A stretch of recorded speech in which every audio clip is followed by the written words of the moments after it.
And good Monday afternoon or morning, wherever you may be out there. It is I, your old pal, John Russell. This is the Stuck at Home show, and today I am joined by really a legendary performer. He is not only a Guinness World Record holder, he is very, very, very charismatic, energetic, one of the most, and also the most dangerous comedy performance you'll ever see. And I didn't say that properly because I didn't, but you know what I'm saying. Ladies and gentlemen, please welcome to our program, Mr. Showtime David Scott. It is so good to see you, my friend. I hope you're doing well. Good to see you, John, and I like the big aquarium behind you. You got the Minneapolis aquarium doing the show. Actually, this is the aquarium of the Pacific that I stream live behind me. This is nice. As it happens. And I try to explain to people, I don't have a green screen. It's a virtual green screen, but otherwise nobody wants to see where my sad room in the basement. So yeah, here I'm in my office, my movie posters behind me. So. It's beautiful. It's beautiful. So how are you holding up in all of this? Well, you want to be positive, but there have been some tough days. I did my last show 23 days ago at the Comedy Cabana in Myrtle Beach, South Carolina. Mm. And I was, and the week before that, I was in Newport News, Virginia. And the week before that, I was in Chicago. And I had 9 more weeks of my tour to do after Myrtle Beach. And then the world went pear-shaped. And that first week where I was off,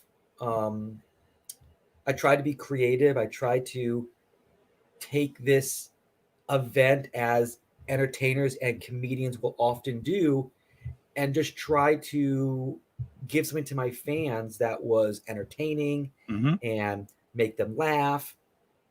And I made a music video from a parody from Once in a Lifetime by Talking Heads.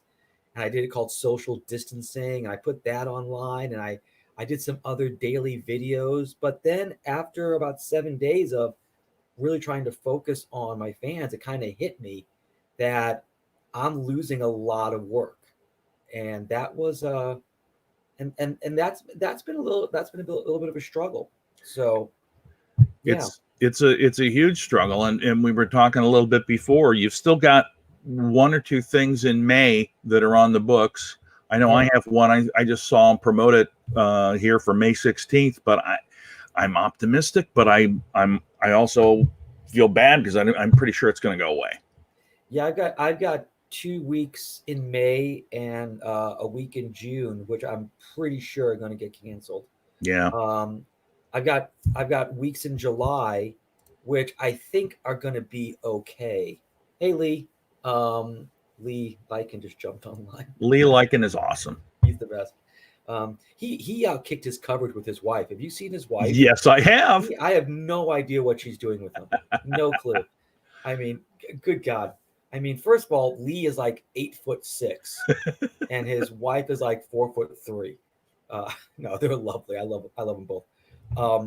Yeah, I think that the shows I have in July, I think those are going to be okay. But my concern, I think a lot of people in this industry are like, yeah, we're going to reopen the country and you can go back out, but who's going to actually go back out?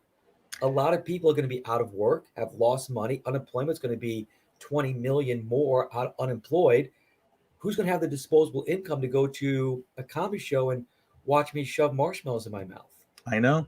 I mean, it's a frightening proposition. I had this discussion with somebody else. His deal was that he didn't think we were going to be able to go out and do shows again until into the winter, and that sounds like something Nathan Timmel would say. It wasn't Nathan. It wasn't.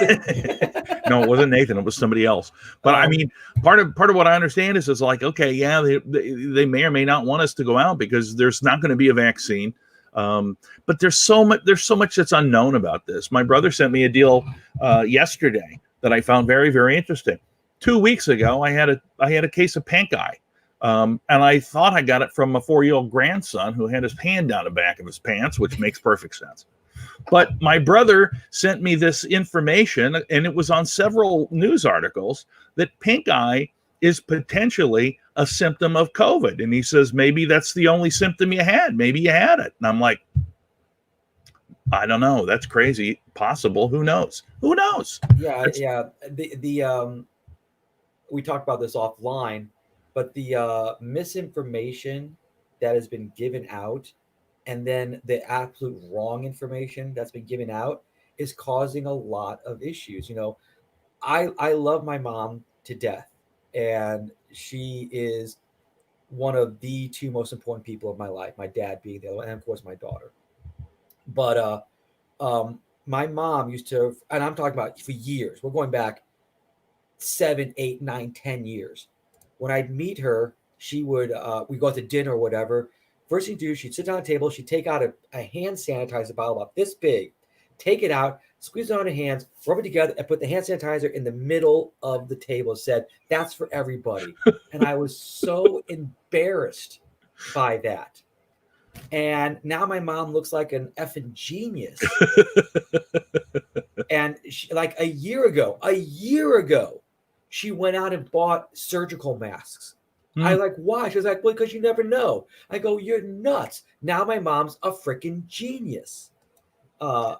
So I feel like if you were cautious ahead of time, if you were taking care of yourself ahead of time, you're going to be okay. Yeah. But, first of all, you don't wear masks in public. Turns out, no, you should be wearing a mask in public. Young people under the age of 65, it's very rare. You're probably not going to get it. Turns out almost 50% of the people who have this are under the age of 65. 21% of the people who are dying from it are under the age of 65. You have to have an underlying health issue. You got to have breathing problems or heart problems, or, your pancreas must not be working. Turns out that has nothing to do with it. So you're right.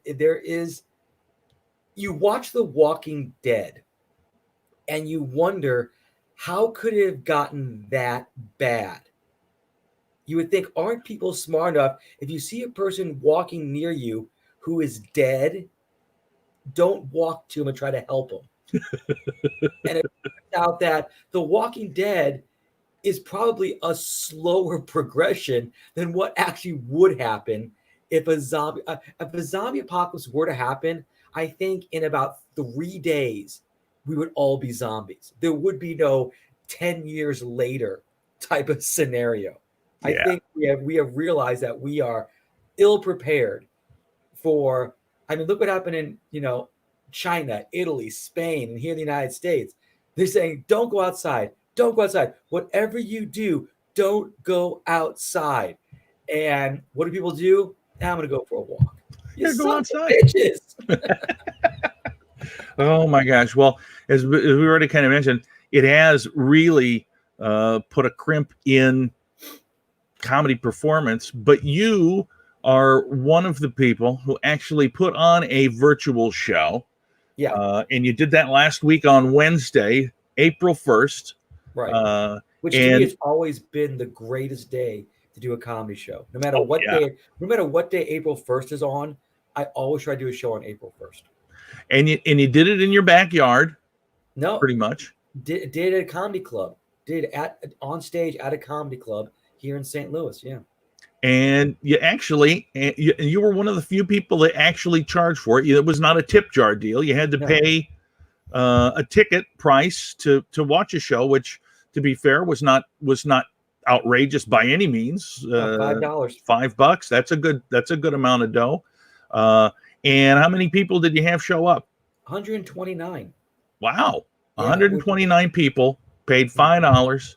Boy, that's quarantine money, baby. Well, we did it. It wasn't just, I wasn't just trying to make money for myself. Right. I was trying to help the club. The club, Backdoor Comedy in St. Louis, had just opened in September of 2019. And when a new club opens up, they're going to struggle. Right. It's just the nature of the business. And they were just, as you know, as people who know about comedy, this is our busy time. From November to April are the busy months for comedy clubs. And they were just hitting their stride. They were starting to get really good crowds. You know, you invest $50,000, $60,000 just to open up your club, and they were just hitting their stride, and then this happened, and it all got blown up, and they have bills to pay, and this whole like, loan forgiveness, we're going to give you 90 days to pay your bills, which is great. 90 days to pay your bills is wonderful, but in 90 days, if you've not made any money in those 90 days, the bill is still going to be the same. So I wanted to help them raise just a little bit of money to just pay a phone bill, pay the cable bill, pay what, just a little things to just knock down. It wasn't a lot, but it was just something to, help the Absolutely. comedy club. And then we were taking Venmo Yeah, donations if you wanted to pay a little bit extra and like say, so I think all told, he made enough money to, you know, pay the utility bill, pay his back staff, So it just feels like right now, um, I want to do as much as I can to help the clubs that have helped me over the last 27 years, just stay open through this time. And I probably will do this again. I will have another virtual show. Um, it's already in the works for April 30th, okay, which will be the 7-year anniversary when I set my Guinness World Record. I remember And that. we're going to do another one, and it's going to be a 12-hour show where Holy we're going to cow. do 12 hours continuous. But it's not just going to be me. We're going to bring comics in from the area, and it's going to be comedy, music, variety. It's going to be like a, a Smothers Brothers variety show, Yeah, but we're like going to do 12 straight hours of it. and kind of a telethon. Kind of a telethon, yeah, Yeah, just to, and we're going to split the money, and it's all going to, you know um it's all going to be split, with everybody involved. yeah, I like um the idea. It's great. yeah. Now there are other, and I mention this every time I do this and I talk with somebody, only because I know you're a very creative person, and you must, to not have that outlet, like we were talking when we started, doing different little content ideas, the song, etc. Um, it's hard to not have that feedback, isn't it? Oh my god, it's the worst. Um we live in a virtual world right now where people get their feedback by likes and subscribers and comments. I'm not from that world. I need the instant feedback of an audience on whether or not a joke works or a bit works. And not having that instant feedback is, or affirmation or acceptance, is really, really hard. Like, I can only tell jokes to my cat so many times before she goes, dude, I'm done with this, and she just walks away. So it's very strange. It really is. And all the virtual open mics and virtual shows and virtual everythings that pop up. I like to try to tell people, if you're walking by and you happen to see it, look for a little bit and give it a like, because that really helps people like us that are creative, that are just banging our heads against the wall.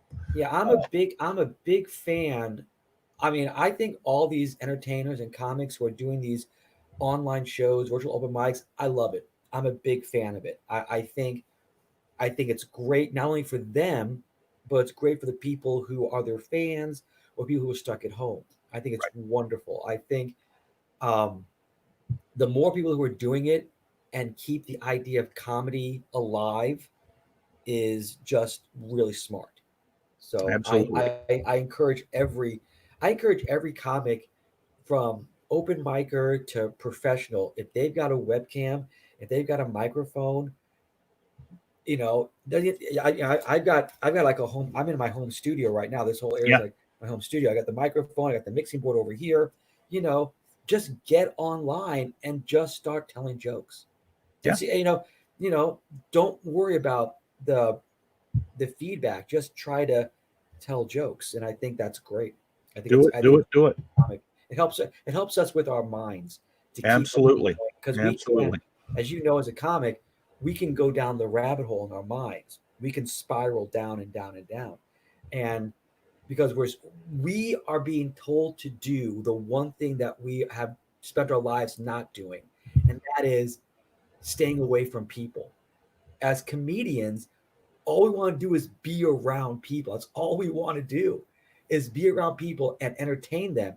And we are being told to stop doing the one thing that's almost like breathing to us is don't go around people, don't socialize, and stay isolated, which is like a death sentence to comics. Absolutely. Absolutely. All right. Speaking of what might have seemed like a death sentence, your Guinness performance, your Guinness World Record performance, longest stand up set ever by a human being, was performed by you. And I got to see part of it because I was down there for the Comedy 10K. That's right. You guys see near the end of it. Yes. When you were a little loopy. 40 hours and was it 8 minutes? 8 minutes. 40. Consider this, ladies and gentlemen that are watching. This man stayed awake telling jokes for 40 hours. That's nearly 2 days. And let me tell you, you correct me if I'm wrong. I don't know if you didn't repeat. We did repeat. Me and my team, comics you might know, Dwayne Clark and Chris Smith. Oh, yeah. They were my writing team, and we wrote two 12-hour sets. Jeez. So we did a 12-hour set, and then we repeated the 12-hour set. In theory, on paper, it was a wonderful idea because the rules that were set up by Guinness were this: you could only repeat a joke every 4 hours. Mhm. So we thought if we write a 12-hour set and actually write out line by line, almost like a play, then we could just do 12 hours, reset 12 hours again, and we do that 3.5 times, and we're done. But then, as you so accurately pointed out, I got loopy, and I lost my place during. I did the first 12 hours, and everything was fine. I did the second 12 hours, and I was okay. It was at hour 26 where my mind just sort of went away, and um, and I lost my place, and I started repeating jokes before the 12 hours. So my team is scrambling behind the scenes that no one saw. They're scrambling, trying to find out where I am because I started doing jokes that we had not written. I was doing jokes from like when I was 13 years old. I started doing comedy. My first time I actually told like a joke, like in front of people. I was 13, and the first time I was actually on stage I was 16. And for some reason, my mind went back to those Oh, jokes. gosh. And I started telling jokes. My team's like going, "What is he doing up there? What is this?" Yeah, hour 26 was the hour that I almost quit. And I've talked to some other comics who have tried this, and they're between hour 23 and 26 is when most people just quit. And they're like, "We can't do this." Their minds are gone. I kept on going for two reasons. My buddy Dwayne, you got to take a 5-minute break every 60 minutes. So every 60 minutes, you got to take a 5-minute break. If everybody's wondering when I go to the bathroom or when I pee, that's the biggest question you ask. When do you go to the bathroom? You get a 5-minute break every 60 minutes. And during one of those breaks, I was literally backstage in the fetal position. And I was like almost in tears. And my buddy Dwayne it was like 7 o'clock in the morning. And my buddy Dwayne picks me up, drags me outside into the sunlight and says, "Take a deep breath. Take a deep breath." He goes, "From this point on, Don't care about the crowd. Don't care about laughter. It's you against the clock. It's you against the clock. And that gave me the motivation to go back on stage and continue. That was probably the biggest single thing that kept me going. The second biggest thing was that my mom and dad were going to come up to see me set the record, and they were not going to make it up there until about hour 38.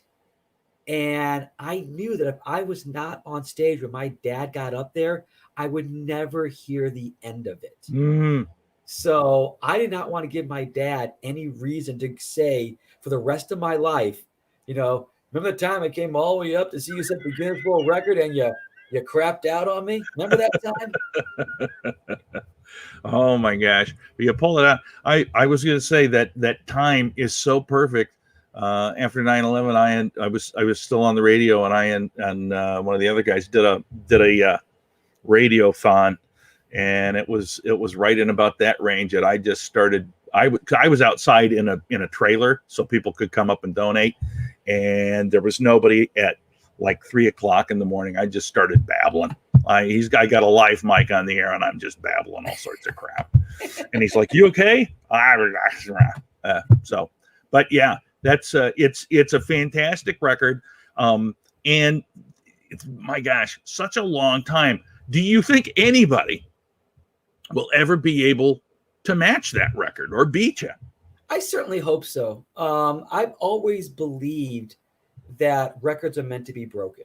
I don't, I just believe that the reason you set a record is for someone to try to top it. So I certainly hope someone. I know there have been. I know for a fact that there have been 7 comics who have attempted it, and all have failed at certain points. Uh, because it really is. It's so much not about the comedy and so much more about endurance. Oh, I see. Jeff Johnson is online. Hey, Jeff. Yeah, I almost did pass out.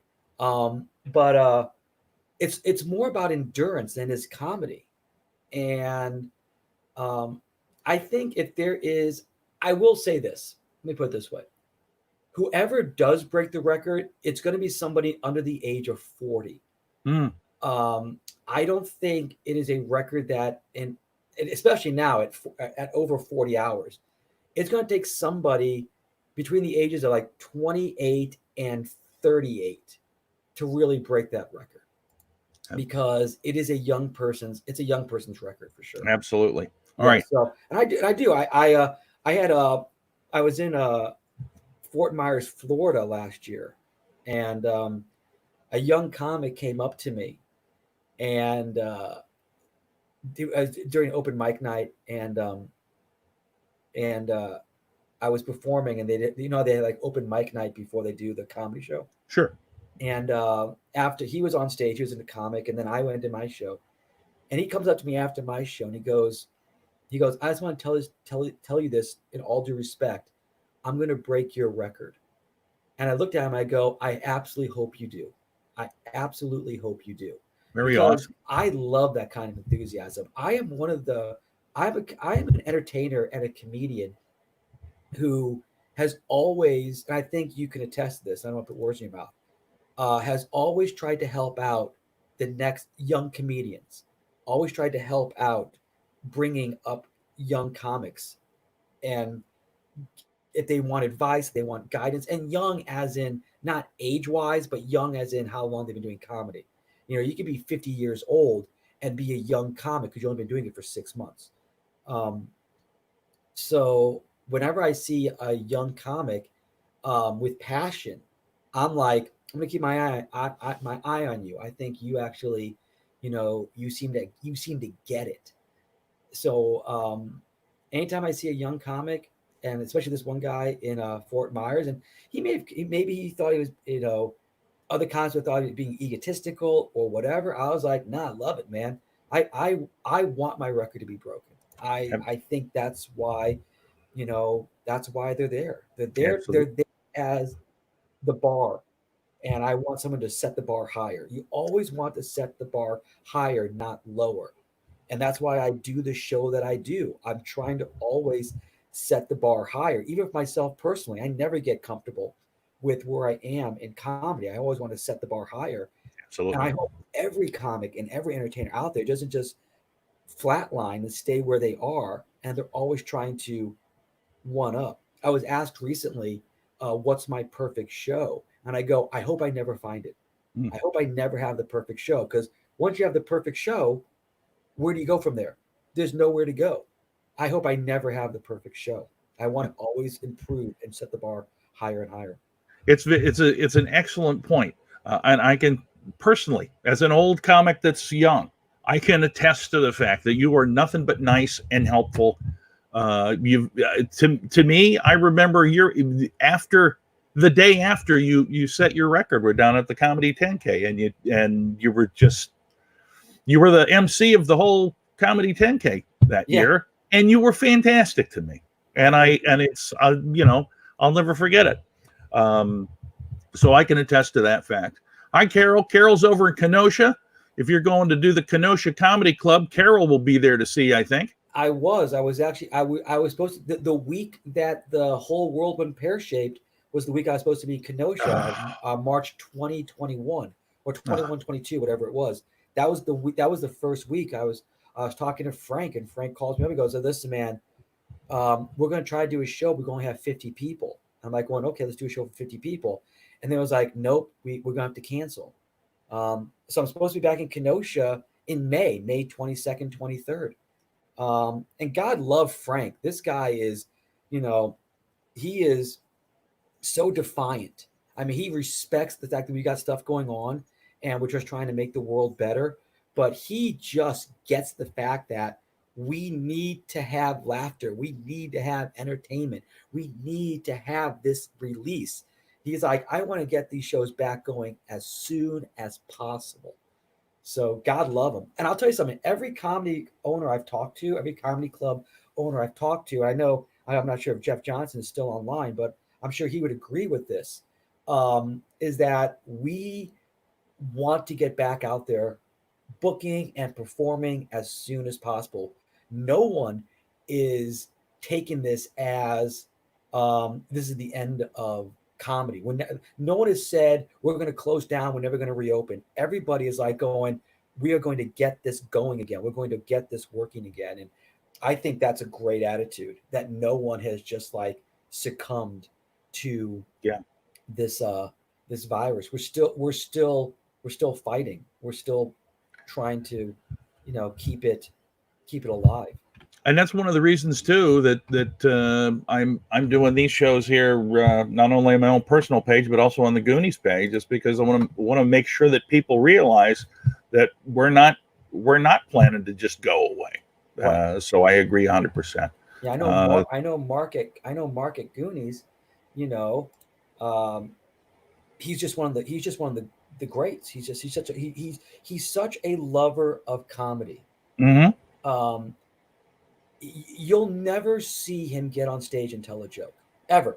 He might try, but that's not his goal. I mean, he's okay. Yeah, he's gone on stage and told jokes, and they're it's not his forte. He just loves comedy Right. so much, and he wants to bring comedy. I know. Again, I know Jeff Johnson's online. I know Jeff Johnson just loves comedy, and he loves entertainers. He wants to bring that uh, energy to people, and Mark brings it to Rochester. This guy. Michael in St. Louis here at Backdoor, he just loves comedy, and he wants to spread his love of comedy to others. And I love working for these guys, because when you work for somebody who loves comedy, it just makes it so much more amazing when they tell you that was a great job, or the crowd is just applauding and laughing and shaking your hand after the show or taking pictures, because you're in a venue where you are being appreciated. Now, there are other places, and you and I both know this, where the owner is just like, I'm just trying to make a buck. Yep. And there's a different energy, there's a different vibe, there's a different feeling. And you don't get the same passion. Um, I've said it a couple times already. I care more about passion in this industry than almost anything else.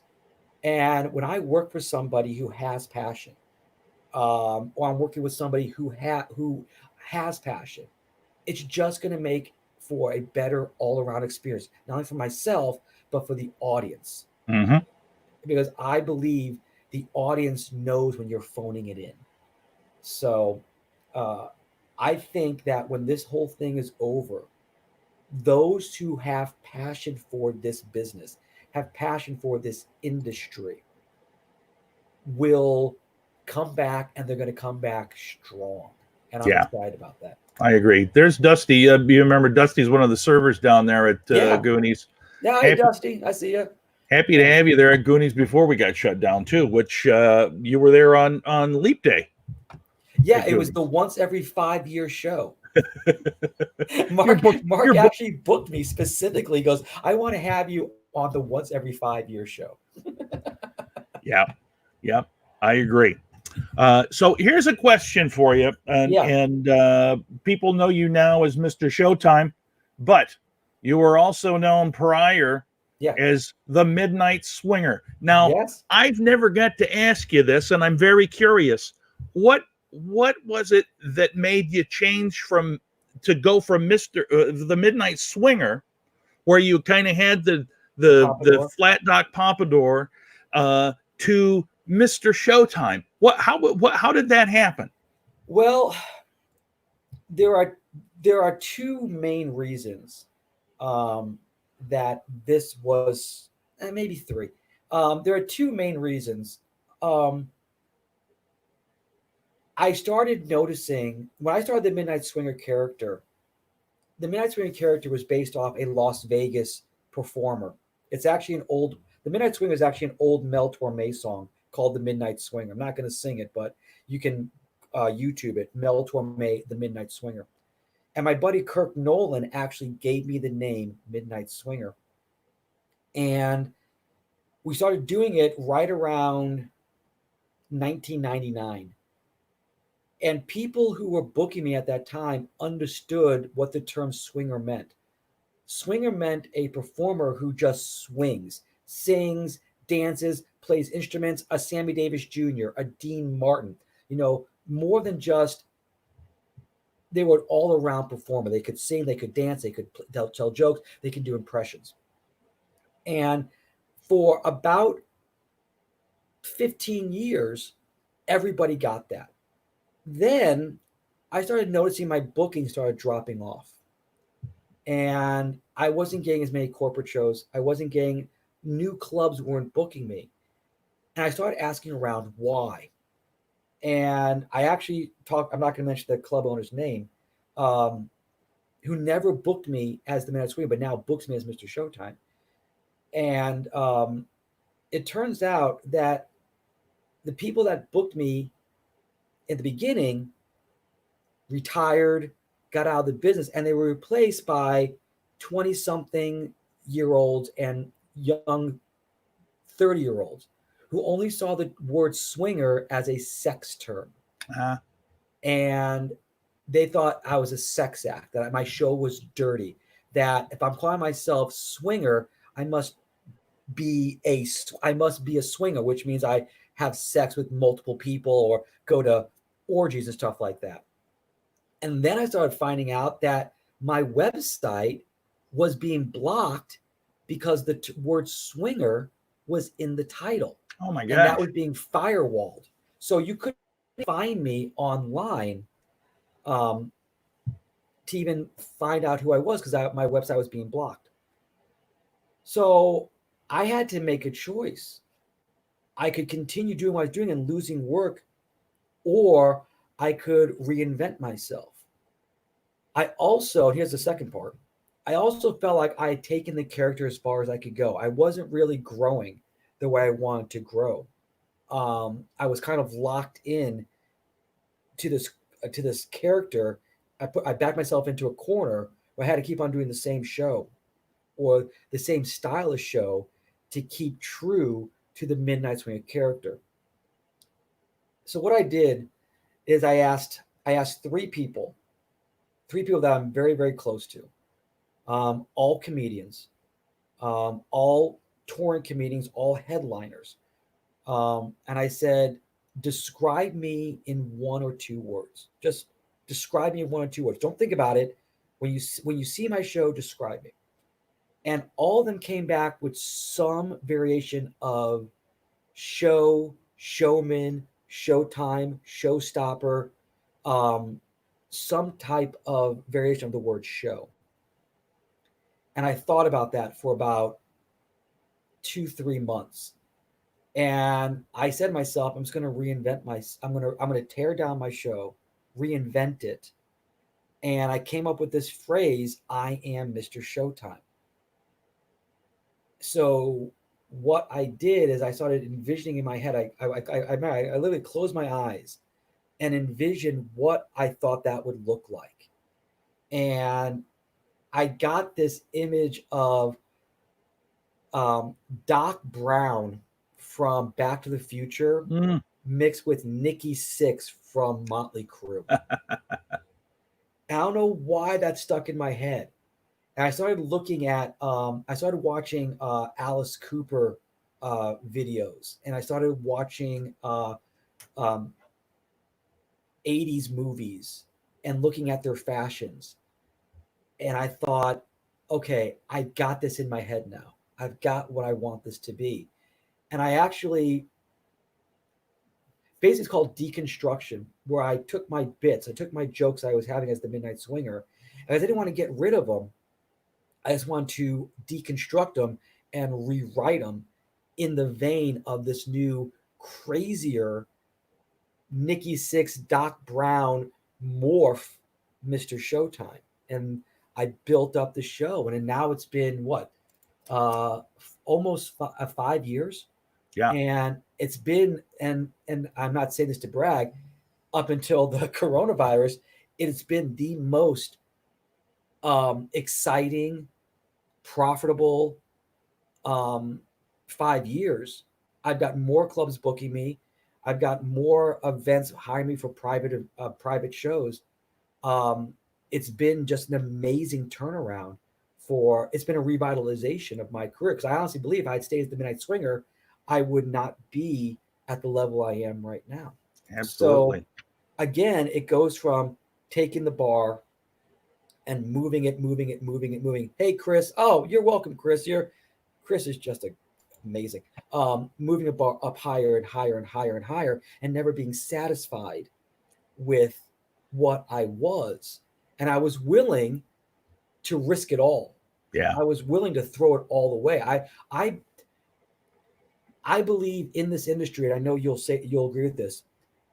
You've got to bet on yourself, and you've got to be willing to go all in on yourself. Because if you're not, you're never going to move that needle. Right. So you've got to go all in on yourself. And that's what I did. I said, I believe in, and again, I'm not trying to come off as egotistical. I believed in my talent, and I believed in my ability that if I were to make this change, I could raise the bar. So I bet on myself. I changed everything about how I looked and about how I was performing, and it worked. It absolutely worked. And I mentioned this one club that would never book me as the Midnight Swinger, booked me as Mr. Showtime. And and I remember this, they booked me in April of, I won't say the year, I guess I can, 2018. They booked me in April of 2018 as Mr. Showtime. I killed it. They brought me back in July. Oh my gosh. And then they brought me back again the next year. So now I'm playing that club twice a year, because they're like, we had no idea. We had no idea. So it works. And I've got more. And now I've got clubs that I've never worked before that are now booking me. And is it a better show? Absolutely. Was the Midnight Swinger show a great show? Yeah, I believe the Midnight Swinger show, you saw me as the Midnight Swinger. Yeah. A lot of people saw me as the Midnight Swinger. That was a great show. I believe that was a great show. I think it was something different that no one else was doing. But now the people that didn't book me see me as Mr. Showtime. They're like going, "This is great." The people who booked me as Mr. Showtime, as the Midnight Swinger, who now see me as Mr. Showtime, all they see is that the show was here. Now And it's now here. it's elevated. Now it's elevated. So Yeah. all they keep on getting is better shows. Yeah, it's fantastic. I mean, it really is, and it's testament to how hard you work actually at your show. And one of the things is you kind of wear some wild clothes. I've always done that. I know. And this goes to the question: have you the clothes that you wear on stage, and not to be a spoiler, but you sometimes have a costume change or so. You can talk about it. Yeah, Okay. I'm wearing at the most I'm wearing 7 layers of clothes. Yeah. I mean, I've got, if I've got I start off because I do my finale is a big musical finale. I think anybody watching this must know who I am. Yeah. And those who don't, if they hear, they'll probably want to see it. I do this big musical rock show ending where I go through 40 years of music history, and I'm trying to sound, look, and move like the performer, be it Billy Idol or Neil Diamond or Bruce Springsteen or Michael Jackson, and then finally Kiss. And Kiss is known for their spandex. So I actually have a full spandex Kiss outfit on under all my clothes. But to get to the spandex, I've got to go through Bruce Springsteen, Michael Jackson.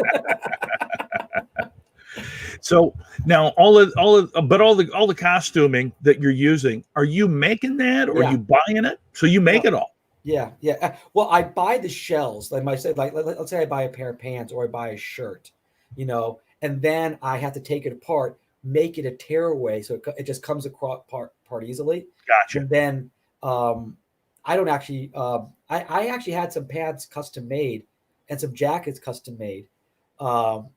Because I knew I couldn't make it myself. I knew they didn't exist, so I had some stuff custom made, and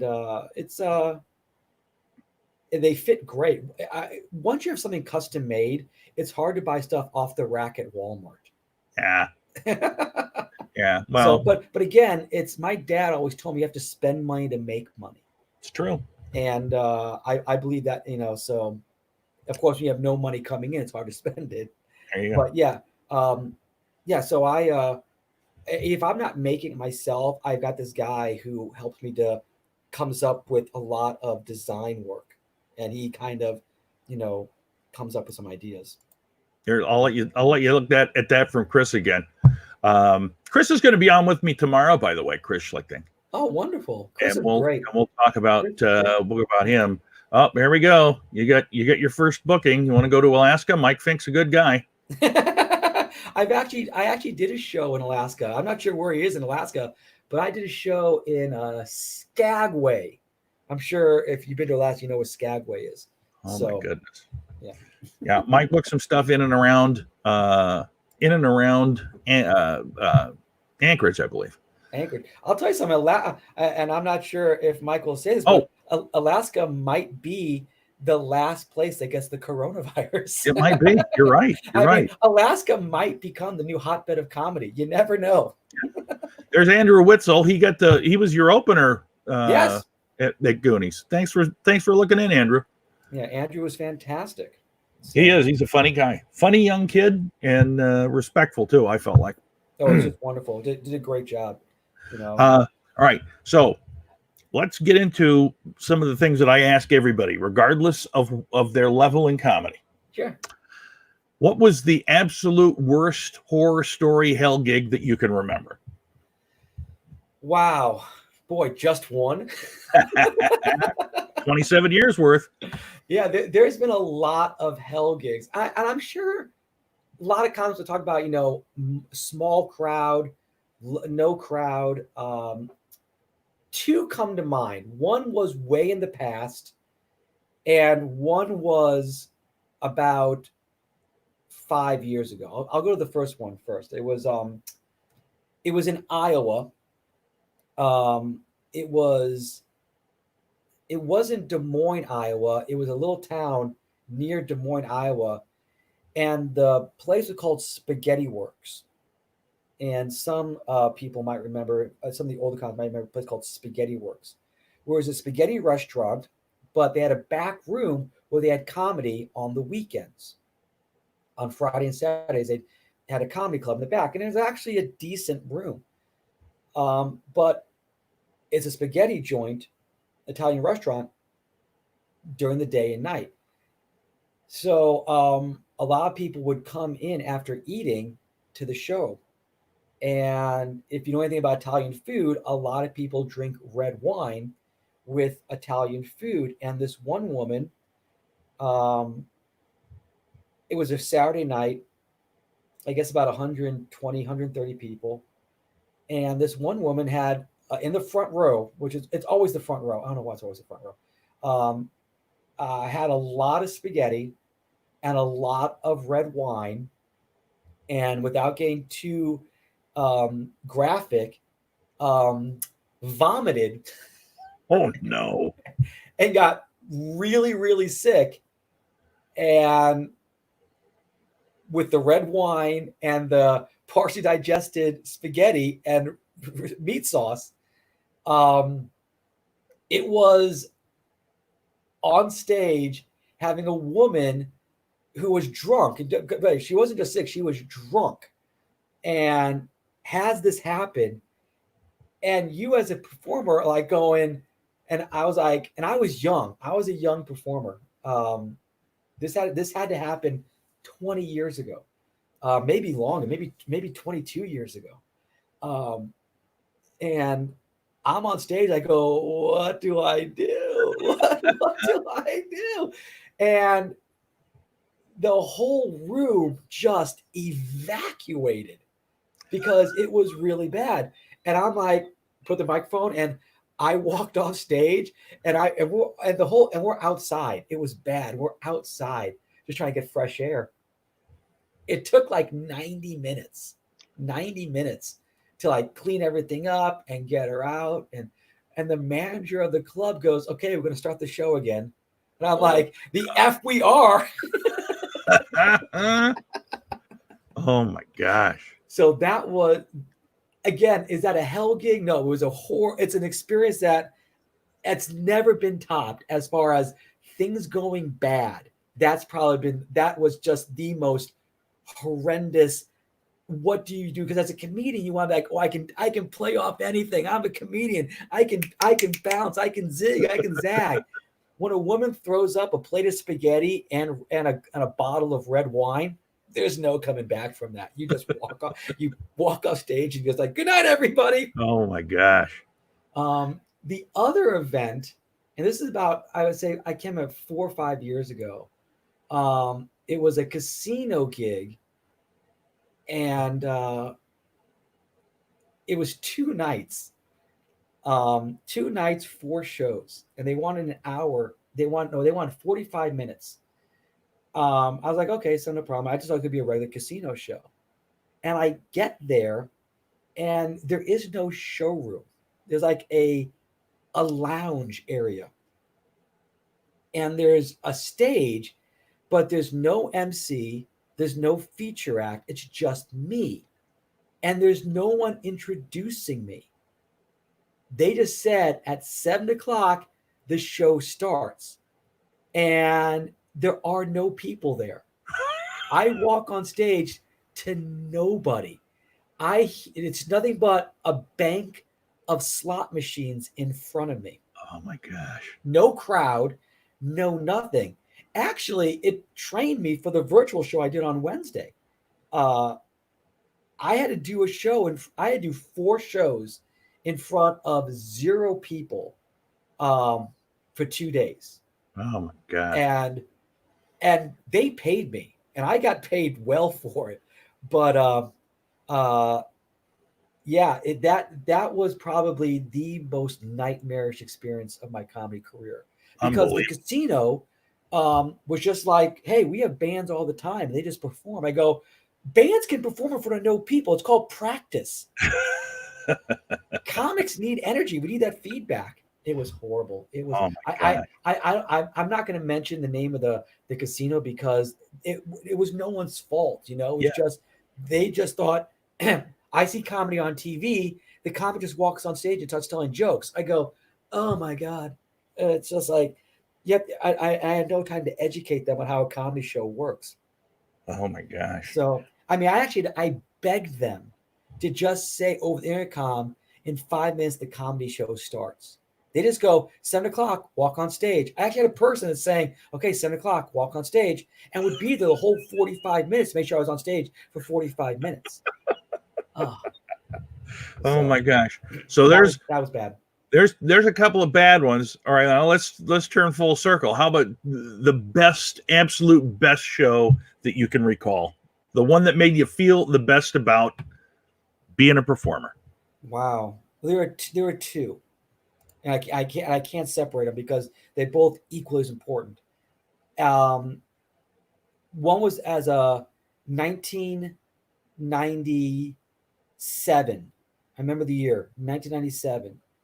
I got to open up for Bobcat Goldthwait. Oh Now, wow. young comic. I wasn't the Midnight. I was still David Scott. I wasn't anything special. Um, uh, but it was 3,000 people, and I'd never been in a crowd that size before. You know, Bobcats. No one's there to see me. Not a single person is there to see me. Um, and I walked on stage to this amazing mass of people, and I told my first joke, and I've never forgotten this. I told my first joke, and the wave of laughter that hit me was like I could feel it. It was like a sonic boom. I told a joke, they laughed, the laughter came and hit me in the chest, and I was like, it's like whoa. It's like that old commercial where the guy's sitting in the chair and turns on the stereo and everything's blowing by him. He's Oh trying, yeah. that's what it felt like, and it was the most amazing feeling, and I've never forgotten it. And I fell in love more with performing on that night than any other night because I thought I killed. I was on top of the world. And then I saw Bobcat go on stage and crush it. And I'm like, I want to do what that guy's doing. I want to Yeah. get that kind of laughter. And yeah, that was truly, truly amazing for me. And the other time that happened, the other time was just like a great, amazing show. I was in a Riverside Theater in Vero Beach, Florida, and we was jammed. And these are two totally different experiences. The place was jammed. It was packed, like 600 people, 600 people, and it was a good show. I'm not going to say it was a great show. It was a good show, but what stood out was that after the show was over, as most comics do, we sell merchandise. After the show was over, these people stood in line for upwards of 45 minutes Wow. just to buy something, shake my hand, or take a picture with me. And I was like, if you're willing to stand in line for 45 minutes just to buy my t-shirt or take a picture with me, I've made it. It was surreal that I got done with my show. I'm sweating, I'm wearing spandex, and I'm off stage and I'm just trying to sell merchandise. And there's a line of people just snaking, you know, to get to me. And the the theater managers, I go on, I've never, this is amazing. This is incredible. They normally just leave.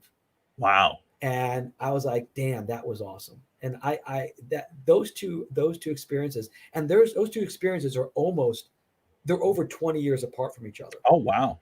And but man, that was something to have people stand in line that long to see me, you know, just it really hit me. It really hit me that I had done something special for these people, that they wanted Absolutely. to see the show. And my show, as you know, is about an hour and 15 minutes long. Yeah. So I was on stage for like an hour and 15, and they're staying around for another 45 minutes just to say hi to me. Man, that's just awesome. That's great. That's fantastic. fantastic. Yeah. All right, my friend. Well, we're coming up on an hour, and I can't believe that it's gone so quickly. Oh, wow. I just noticed the timer in the corner. Yeah. that's how absurd. And by the way, anybody that's commenting and chatting, I'm sorry that I'm not responding back to you. But thank you for the people that are commenting. I kind of focus on one thing or the other. So I pop them up if they come up and they're not offensive. Yeah. Well, I know Lee just said his best show is when I open for him. There you go. There you go. And you know Lee's not a liar. No, he's not. You can't be that tall and lie. Nope, so, you can't. You can't do it. And I look forward to talking to Mike in Alaska and see if we can work out a gig. I've got to assume the travel expenses are going to be quite high. I'll tell you what. I'll hook you up with Mike. In fact, you bring Mike up. Hi, Carol. Thank you very much for listening. We appreciate it. Carol's been a very big supporter of mine for as long as I've known you, and she's watched every one of these that I've done. I appreciate it very much, Carol. Thank you, Carol. Hopefully, I'll be in Kenosha in May. Carol, you come on and see a show. I was gonna say, you bring up Mike Fink. Mike Fink is Peak Entertainment, and I'll get you his information. But I also want to mention to the comics that are out there watching, and maybe you've gotten this far. On Wednesday, we're going to do a special show. I have a show at 1:00 with Kevin Kramus, and then at 2:00, I'm going to have Mike Fink and Mark Poulos on with me, and we're going to talk about a little contest that Mike Fink has come up for comics, and there's going to be a cash prize, and it's not necessarily comedy related. Can be, but it's going to be let's just say interesting. Awesome. More for folks that are based around the Twin Cities, but I can't give you any more details than that until Wednesday. Partially because I don't have all the details. So let's be, I'm transparent. Lee, thank you so much for looking, and I appreciate it very, very much. Mr. Showtime, David Scott, I really, really thank you so much for spending this much time with me. Oh, my pleasure. Hey, if this goes on a little bit longer, we'll do it again. We barely scratched the surface. Absolutely, and I loved finding out the things that I asked. I hope everybody else enjoyed them as well. Coming up this week, we have Chris Schlichting tomorrow. Love him. We have Kevin Kramus from Detroit. Thank you very much, Mike. We'll talk to you soon, buddy. Thursday, we have David Harris, comedian and magician. And then Friday, we have what I am starting to call the trifecta, which is Logan Nielsen, Andy Fisher, and myself, wasting time for as long as it takes me to not fall asleep, because I'm getting older, getting older. Thank you, Dusty. Great to have you on. Before we go, did you cut your hair, or is it just pulled back? It's pulled back, but I did cut it. Okay. It's only shoulder length, right? It's just a touch longer than yours. Okay.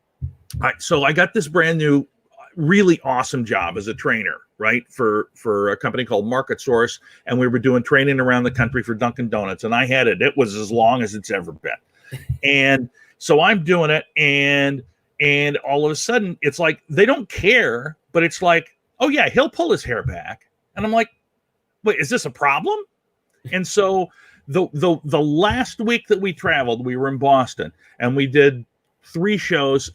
Basically, dude, I love it so much. It's like in front of 150 people, right? But it's training. Right. So it's like, this is awesome. Anyway, I come home after that trip thinking I should probably cut my hair so I have more authority. So I don't look like I'm just the guy that, hey, they'll let the janitor up there. They'll let anybody up there. And so I had my daughter-in-law, who is a stylist, I think she cut about 6-7 inches off of it. It was long, right? Wow. And then we were grounded. So I cut my hair for no reason. I didn't even get to do it online. I didn't get to do it in front of anybody. I didn't even get to give it the lots of love. She just swept it up, put it in the garbage. What a waste. What a total waste. Anyway, my friend, stay safe down there in St. Louis. Folks, if you want to find out more information about Mr. Showtime David Scott, check out his website. It's damnilookgood.com. Yes. That's not a joke. That's what it is. Damnilookgood.com. No spaces, no capitalizations. He's got some merch there if you want to support him, and a bunch of other information about him and his path in this comedy life. David, thank you again so much. For all of you that are watching, remember, if somebody's out there and you see a stream, stop, give it a look, give it a like.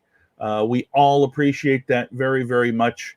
Guys, see me tomorrow with Chris Schlichting, 1 o'clock. Take care, everybody. Bye.